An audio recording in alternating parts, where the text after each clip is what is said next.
көзгой жобасынан көретіндеріңіз. Астанада жемқорлықтың символына айналған ЛРТ жолы мен Назарбаевтың немересі Нурали Алиевтің қандай қатысы бар? Жаңа айғақтар. $1 миллиард нужен для завершения строительства ЛРТ в Нур-Султане. ЛРТ-дан ұрланған $577 миллион сонымен кімнің қалтасында кетті? Және бұл ақша елге қайтарылама? Дәл қазір саралап беремін. Қараңыздар. Ассалаумағалейкум, қасқыр мінез қазағым. Назарда қазақпыз ғой жобасы және оның авторы Жан Ахмадиев. Бүгінгі санды Дариға Назарбаеваның тұңғыш ұлы Нурали Алиевке арнамақпын. Қазағым менің, жандарым менің. Егер арнаға жазылмаған болсаңыздар, подписка жасап, қасында тұрған қоңырауды басып қойыңыздар. Осы арқылы шырылдаған шындықтың шыққанын біліп отырасыздар. Және видеоға лайк басуды да ұмытпаңыздар. Осы арқылы қазақпыз ғой жобасын көбірек қазақ көретін болады. Келістік пе? Олай болса, мен бастаймын. Кеттік. 19 жасында қант орталығы акционерлік қоғамының президенті, 21 жасында Нұрбанктың директорлар кеңесінің төрағасы, 29 жасында Астана қаласы әкімінің орынбасары болған Нурали Алиевке қарап, неткен мықты жігіт екен деп қаласыңша. Баяғыда анашым елдің баласына қарашы, неткен пысық, біздің бала мысық, жүрісің мынау деп мені сөгіп тұратын. Сол кезде елдің баласы деген кім деп жүрсем, осы Нуралиді айтқан екен ғой. Енді түсіндім. Ай, топаспасмай. Да я ж пошутил. Хорошая шутка. Олай болса, қызметтік мансабы толағай сияқты ай санап өскен Нуралидің өмірімен танысып өтсек. Нурали Алиев 1985 жылы 1 қаңтарда Қазақстандағы, мүмкін орталық Азиядағы ең дәулетті отбасында дүниеге келген. Оның анасы Forbes журналы 600 миллионға бағалаған империясы бар опера әншісі, Сенаттың бұрынғы спикері Дариға Назарбаева. Нуралидің өмірлік серігі, сүйіктісі Берік Имашевтың қызы Аида Имашева. Берік Имашев деп отырғаным 2000 жылдардың басында оппозицияда болып, кейіннен тәпішкесінен сальто айналып секіріп, Назарбаевпен құдаласып, Нұр Отан партиясына ауысып кеткен арамзат адамзат. Имашев бір қатар лауазымды қызметтерді атқарды. Оның ішінде орталық сайлау комиссиясының төрағасы да болып жұмыс істеді.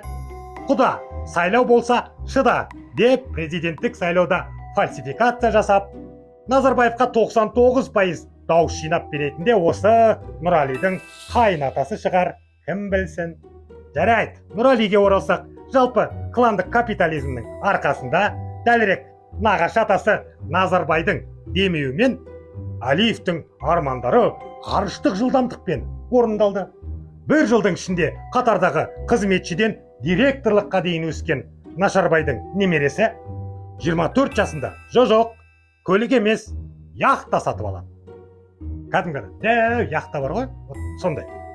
Сол жылы Нурали Хит ТВ музыкалық телеарнасының президенті, Европа плюс Қазақстан акционерлік қоғамының директорлар кеңесінің төрағасы қызметін қатар атқарып жүрген болатын. 27 жасында ол ең алғаш рет Forbes журналындағы Қазақстанның ең бай адамдары мен Қазақстанның ең ықпалды бизнесмендерінің қатарына қосылды. Еліміздің ең жас мультимиллионері деген атаққа ие болған Алиевтің сол кездегі байлығы $200 миллион бағаланған еді. Ойбай, не деген ақша десейші. Шошып кетесің осындайларды естігенде ше. Әрине, мамасы Дариға Назарбаева сыйға тартқан Хит ФМ, Алматы ТВ, НТК каналы, Телекрон сынды компаниялар тұрғанда қалай байымайсың? А что, так можно было, что ли? Астанада жемқорлықтың символына айналған ЛРТ жобасы жайлы білетін шығарсыздар, я? Әлі күнге дейін қу бетоны күннің астында қурап тұр. Міне осы құрылысқа да Нурали Алиевтің тікелей қатысы бар десем, не дейсіздер?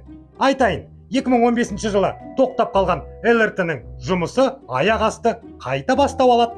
Дәл осы уақытта Нурали Астана қаласы әкімінің орынбасары болып ауысып жатқан еді. Сол жылы премьер-министр болып тұрған Кәрім Мәсімов Пекинге барып, Қытай тарапы мен ЛРТ жобасы бойынша ынтымақтастық туралы меморандумға қол қояды. Сонымен 2016 жылдың желтоқсан айында Астана әкімдігі ЛРТ құрылысы үшін Қытайдың даму банкінен 257 миллион доллар кредит алады. Кенеттен жаңағы Астана банкі банкротқа ұшырап, 257 миллион доллар аты бетімен жоқ болады. Әумен болып кетеді общем. Айту керек, Астана ЛРТ компаниясын жаңартуды ұсынып, ЛРТ салу туралы шешім қабылдағандардың қатарында Нұрали де болған. Бірақ Алиев те, сол кездегі Астананың әкімі болған Жақсыбеков те жауапқа тартылған жоқ.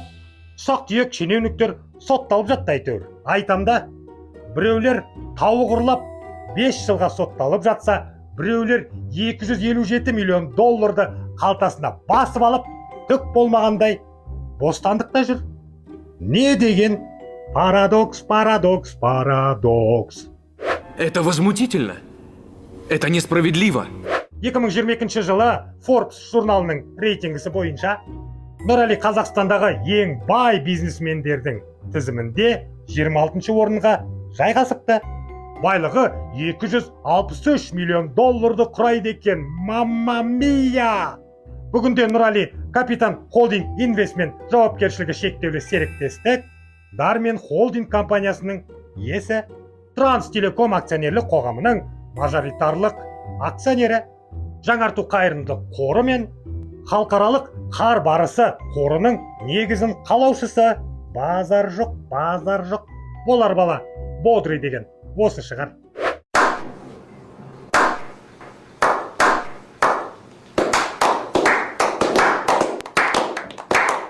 Нұралидің әйелі Аида Имашева да айға қарап жүрген жоқ. Қазіргі таңда Аида сәнді және жоғары сапалы интерьер заттарын сататын Арте ди Каса жиһаз компаниясының иесі. Шығыс Қазақстан облысының әкімі Даниал Ахметовтың қызы Аделиямен қосылып алып, жаным қоғамдық бірлестігін құрған. Міне нағыз еңбек иелері, ал біз қарапайым қазақ өзіміз жалқаумыз ғой. Елдің баласына қараңдар. Әрине, қалжың ғой. Осыларға қараймында жүрегім шаншиды. Шын айтамын, жүрегім шаншиды.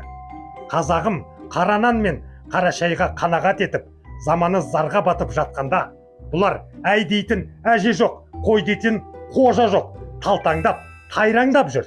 Десе де соттан құтылсаң да, қазақтың қаны мен қарғысы жібермейді. Бұлайша айтқанда, бұлардың байлығы қазақтың шайлығы. Бүгінгі айтарым осы, қасқыр мінез қазағым. Егер де бұл шығару ұнаса, лайк басып, пікір жазуды ұмытпаңыздар. Және арнаға подписка жасап, қасында тұрған қоңырауды басып қойыңыздар. Осы арқылы бұл арнаның дамуына үлкен үлес қосар едіңіздер. Ал бізге қаржылай қолдау білдірем десеңіздер, астында біздің реквизиттер жазылып тұр. Рахмет. Назарда болған Жан Ахмадиев және Қазақпыз ғой жобасы. Кездескенше күн жақсы.